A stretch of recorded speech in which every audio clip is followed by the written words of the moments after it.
আসসালামু আলাইকুম। আশা করি সবাই ভালো আছেন। আমি আল্লাহর রহমতে ভালো আছি। তো আমি বিকালে নাস্তার জন্য এখানে সেমাই রান্না করছি। আমি সেমাইটাকে বাটিতে নিয়ে নিচ্ছি। আমার কিশমিশ নাই, বাদামও নাই ঘরে, সেজন্য আমি উপর দিয়ে একটু গুঁড়া দুধ দিয়ে দিচ্ছি।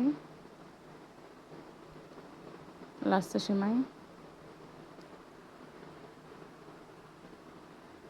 এখানে আমার দুধটাও গরম হয়ে গেছে। আমি দারচিনি, এলাচ, তেজপাতা, চিনি দিয়ে একটু ফুটায় নেব।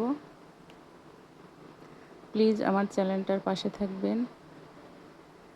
ভালো লাগলে লাইক, কমেন্ট, শেয়ার করবেন।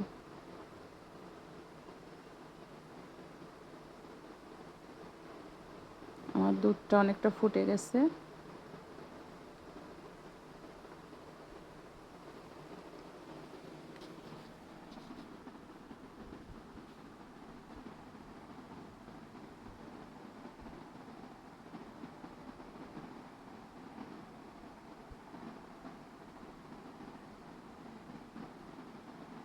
আমি একটু ঠান্ডা করে নিচ্ছি। কুসুম গরম দুধ দিয়ে আমি এই সেমাইতে দিয়ে দেব।